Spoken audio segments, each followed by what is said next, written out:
Alright, तो आज की वीडियो में हम पढ़ने वाले हैं rural retailing and etailing unit 9 है ये BRL 001 का, जो कि थर्ड लास्ट चैप्टर है। तो इंट्रोडक्शन से शुरू करते हैं। तो rural retailing, as we all know, India में जितनी पॉपुलेशन है वो most of the population rural areas में ही रहती है as compare to urban areas. तो एक रूरल कंट्री कह सकते हैं हम इंडिया को। और अब क्योंकि रूरल एरियाज़ में इंफ्रास्ट्रक्चर उतने अच्छे नहीं होते, रिटेल उतना अच्छे से पहुंच नहीं पाता, फिर भी अब धीरे धीरे उस पर काम किया जा रहा है कि रिटेल्स को गांव तक पहुंचाया जा रहा है, ताकि वहाँ के लोग भी एक्सेस कर सकें प्रोडक्ट्स को, ब्रांड के प्रोडक्ट्स को एक्सेस कर सकें। दूसरी चीज़ इसमें हम जो पढ़ने वाले हैं वो है फ्रेंचाइजिंग। अब फ्रेंचाइजिंग का इंटरेस्टिंग कॉन्सेप्ट है। फ्रेंचाइजिंग में दो बंदे होते हैं, एक फ्रेंचाइज़र और एक फ्रेंचाइजी। फ्रेंचाइज़र मतलब जो रियल ओनर है पूरे ब्रांड का, और फ्रेंचाइजी मतलब जो परचेज़ कर लेते हैं वो ब्रांड का नेम को कुछ वक्त के लिए अपने स्टोर के यूज़ करने के लिए। जैसे पिज़्ज़ा हट का ओनर एक है और उसके बहुत सारे स्टोर्स आपको ऑल ओवर द इंडिया देखने को मिल जाएंगे, जिसके स्टोर के ओनर डिफरेंट हो सकते हैं, तो वो फ्रेंचाइजी कहलाएंगे। तो यही हम पढ़ने वाले हैं इस चैप्टर में। तो शुरू करते हैं। तो ओके, जैसे कि मैंने बोला कि जितने भी इंडियन मार्केट है वो बेसिकली रूरल एरियाज़ में रहते हैं। तो अगर कोई इंसान रूरल एरिया पे अगर टारगेट करके अपना मार्केट बनाता है तो कंपैरेटिवली बड़ा मार्केट ग्रैब कर पाएगा as compare to urban market.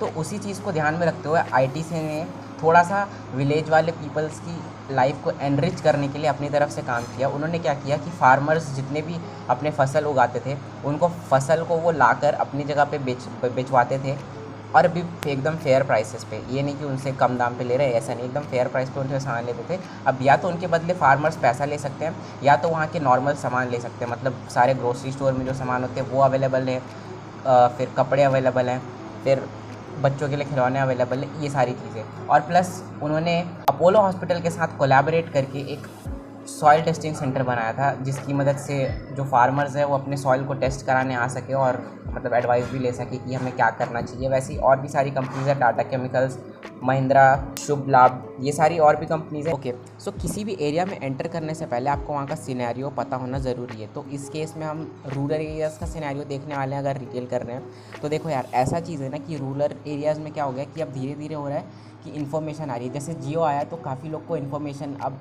Easily accessible हो चुकी है। वो हर एक चीज़ के बारे में खोज सकते हैं, गूगल कर सकते हैं, यूट्यूब पे देख सकते हैं, ये सारी चीज़ें कर सकते हैं और इन्फॉर्मेशन गैदर कर सकते हैं। और धीरे धीरे हो क्या रहा है, जैसे ये जो गवर्नमेंट है वो एम्प्लॉयमेंट प्रोग्राम्स करती है रूरल एरियाज़ वालों के लिए, ताकि उनको कुछ वक्त के लिए एम्प्लॉयमेंट दे सके, कुछ पैसे दे सके, ताकि वो खुद भी अपने लिविंग्स को चला सके। अब धीरे धीरे जब वो पढ़ रहे हैं, धीरे धीरे बढ़ रहे हैं, और धीरे धीरे उनको जो एम्प्लॉयमेंट मिल रही है सरकार की तरफ से, तो उनकी जो परचेजिंग कैपेसिटी है उसमें चेंज हो रहा है, उनकी परचेजिंग पावर में चेंजेस आ रहे हैं, और वो धीरे धीरे उनकी हालातों को दिखा रहे हैं कि किस तरीके से वो सुधरते जा रहा है धीरे धीरे, ठीक है, जो कि एक सिग्निफिकेंट चेंज है। और हर एक ब्रांड चाहता है कि उनकी परचेजिंग पावर बढ़ेगी, तो ये अपने प्रोडक्ट्स को वहाँ पर लॉन्च करने की कोशिश करेंगे, अपनी मार्केट को टारगेट करने की कोशिश करेंगे, ज़्यादा से ज़्यादा रूरल एरियाज़ को गैदर करने की कोशिश करेंगे। और भी जैसे इंडिया ऑलरेडी एक बहुत बड़ा मार्केट है, अगर रूरल एरियाज़ भी कैप्चर हो जाते हैं तो और भी ज़्यादा बड़े मार्केट को कोई भी ब्रांड इजीली गैदर कर पाएगा अगर वो उस तरफ काम करेगा। तो यही सारी चीज़ें होती हैं। अब हम कुछ साइलेंट फीचर्स देख लेते हैं रूरल रिटेलिंग के। तो सबसे पहला चीज़ तो यही है कि जो मॉल है वो रूरल मॉल्स इस तरीके से डिज़ाइंड है कि वहाँ पर सीधे मैन्युफैक्चरर से प्रोडक्ट ख़रीद के लाया जाता है और सीधे फाइनल कंज्यूमर को प्रोडक्ट जो है प्रोवाइड कर दिया जाता है, जिससे कम दाम पे अच्छे प्रोडक्ट उनको मिल पाते हैं, ठीक है। और फिर दूसरी चीज़ ये कि majority of the rural malls जो ऐसे हैं वो टू वे कम्युनिकेशन, मतलब टू वे टाइप बात करते हैं, काम करते हैं। लाइक इधर फार्मर्स से उनकी फसलें भी ले रहे हैं और मतलब ख़रीद भी रहे हैं और बेच भी रहे हैं जो उनके पास प्रोडक्ट अवेलेबल है टू द कस्टमर्स, ठीक है। नेक्स्ट ये है कि यहाँ पर कस्टमर को जेन्युइन प्राइस पे जेन्युइन प्रोडक्ट्स मिल रहे हैं, क्वालिटी एश्योर्ड प्रोडक्ट मिल रहे हैं, तो वो भी एक अच्छी चीज़ है। नेक्स्ट ये है कि यहाँ पर दोनों एकदम ब्रांडेड प्रोडक्ट्स भी और जो रिसेंटली लॉन्च प्रोडक्ट है ये भी साइड बाय साइड बिक रहे हैं और दोनों को लोग खरीद रहे हैं, क्योंकि रूरल एरियाज़ है तो वहाँ पर बिक जा रहा है, ठीक है। नेक्स्ट ये है कि वहाँ पर इतना अच्छा पोटेंशियल है, मतलब वहाँ पर ऐसा पोटेंशियल है कि लाइक टूरिज़्म, अगर कोई बाहर से घूमने के लिए आता है उन मॉल्स पे, तो लाइक उनको कम रेट पे फूड्स अवेलेबल हो गया, कम रेट पे घूमने ये रूरल मॉल जैसा कंसेप्ट देखने को मिल गया, और कम चीज़ में लाइक कम प्राइसेस पे वहाँ पे वो सामान भी खरीद सकते हैं। ये सारी चीज़ें फीचर्स की तो बात कर ली, अब इशूज़ की भी बात कर लेते हैं। अब इशूज़ यहाँ पे ये है कि इंफ्रास्ट्रक्चर अच्छा नहीं है, सड़क नहीं है, पानी नहीं है, बिजली नहीं है, ये एक चीज़ हो गया।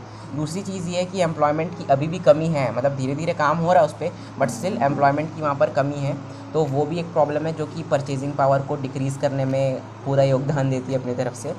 अब उसको सपोर्ट करने के लिए क्या है हमारे पास, सपोर्ट करने के लिए प्रधानमंत्री सड़क योजना हो गया, जैसे नरेगा हो गया, जिसके थ्रू जॉब उनको मिल रही है, तो अब उनकी परचेजिंग पावर्स को हम वापस से बैलेंस करने की कोशिश कर रहे हैं। और भी काफ़ी सारे प्रोग्राम हैं, the north south east west corridor, ये भी धीरे धीरे इसको बढ़ाया जा रहा है, जहाँ पर नॉर्थ साउथ और ईस्ट वेस्ट कॉरिडोर बनाया जा रहा है, जहाँ पे ट्रांसपोर्टेशन ईजिली हो पाए अच्छी तरीके से। और अभी जैसे वो रेलवे के लिए भी बनाया जा रहा है कॉरिडोर, जो कि सिर्फ और सिर्फ गुड्स के लिए रहेगा, वो भी एक चीज़ है जो उस पर काम कर रहे हैं। तो उससे एम्प्लॉयमेंट भी जनरेट हो रहा है, प्लस ट्रांसपोर्टेशन भी जल्दी जल्दी हो रहा है। तो ये सारी चीज़ें हैं इसके सपोर्ट में, और इश्यूज़ भी मैंने डिस्कस कर लिया, एम्प्लॉयमेंट की कमी और इंफ्रास्ट्रक्चर की कमी। अब हम फीचर्स की बात कर लेते हैं रूरल मार्केट की। तो लार्ज एंड स्कैटर्ड मार्केट है उनका। अब लार्ज और स्कैटर्ड मार्केट मतलब बहुत ज़्यादा अवेलेबल है, बहुत सारे विलेजेस हैं इंडिया में एज़ वी ऑल नो, और बहुत सारे विलेजेस में बहुत सारे लोग हैं प्रोडक्ट खरीदने के लिए, तो बहुत ज़्यादा स्कैटर्ड मार्केट है और बहुत बड़ा मार्केट है। नेक्स्ट है मेजर इनकम फ्रॉम एग्रीकल्चर। सबको पता है कि गाँव में सबसे ज़्यादा खेती किसानी होती है, तो सारा इनकम जो है बेसिकली एग्रीकल्चर से ही आता है, most of the income. Next है low standard of living. Low standard of living हो गई क्योंकि वहाँ पे जैसे मैंने बोला इंफ्रास्ट्रक्चर की कमी है, जो कि एक और पॉइंट है। तो वहाँ पे लोग एकदम मिट्टियों के घर पे रहते हैं, पक्के घर नहीं होते, कच्चे घर होते हैं, ये सारी चीज़ें, तो उनकी लिविंग स्टैंडर्ड थोड़ी सी लो है, तो वो प्रोडक्ट भी उसी हिसाब से चूज़ करते हैं। नेक्स्ट है traditional outlook.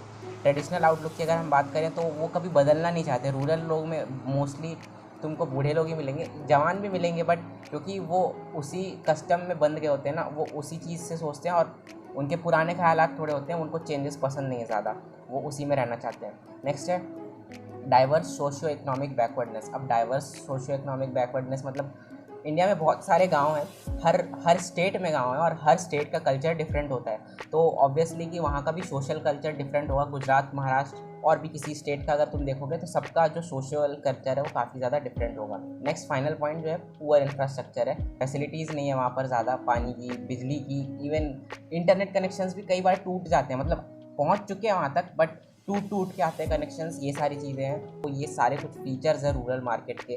So next topic जो है हमारा वो है रूरल रिटेलिंग फॉर्मेट्स। मतलब रूरल रिटेल के फॉर्मेट्स किस तरीके से होते हैं, क्या क्या फॉर्मेट्स पे वहाँ पे काम होता है, ठीक है।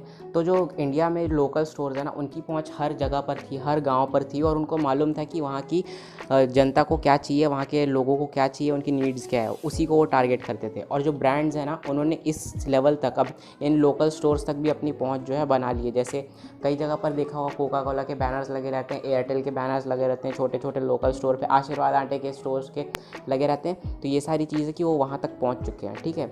नेक्स्ट जो कॉर्पोरेट इंडिया है ना, वो भी एक कंक्रीट प्लान बना रहा है ताकि वो रूरल मार्केट में एंटर कर सके, क्योंकि जो रूरल मार्केट है वो 70% ज़्यादा बड़ा है as compare to urban market. हर जगह का ऐसा ही सीन है।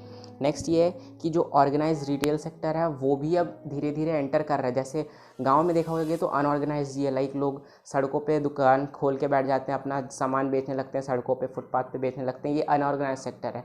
बट ऑर्गेनाइज सेक्टर है जो कि प्रॉपर स्टोर के हिसाब से टैक्सेस वैक्सेस पे करके ये सारी फॉर्मेलिटीज़ करते हुए सारे सामान बेचता है, तो ये ऑर्गेनाइज सेक्टर है। वो भी अब धीरे धीरे रूरल मार्केट में एस्टैब्लिश कर रहे हैं। नेक्स्ट और भी काफ़ी सारे इनिशिएटिव काफ़ी सारी कंपनी ने लिए हैं। जैसे एक चौपाल सागर का एक स्कीम था जहाँ पर इलेक्ट्रॉनिक और एफएमसीजी जैसे सारे प्रोडक्ट्स रूरल मार्केट को प्रोवाइड करे गए थे।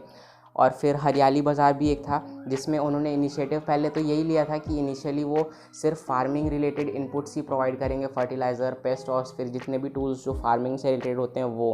वैसे फिर टाटा किसान संसार जाके खुला, और फिर इंडियन ऑयल कॉरपोरेशन में ऐसे करते करते बहुत सारी कंपनीज़ ने भी अभी इनिशिएटिव ले रहे हैं ताकि रूरल मार्केट पे भी वो अच्छी तरीके से कब्ज़ा कर पाएँ और वहाँ के लोगों को भी मतलब लाइक वो अच्छी तरीके से एक पॉजिटिव वे में अफेक्ट करें ताकि उनकी परचेजिंग पावर बढ़े और उनकी नीड्स भी पूरी हों, ठीक है। ये रीज़न है कि उसके बाद भी वहाँ पर पुअर कंडीशंस है, इंफ्रास्ट्रक्चर की कमी है। ये सब देखने के बावजूद भी उस पर काम हो रहा है और धीरे धीरे टाइम के साथ इंफ्रास्ट्रक्चर भी जो है वो सही हो जाएगा।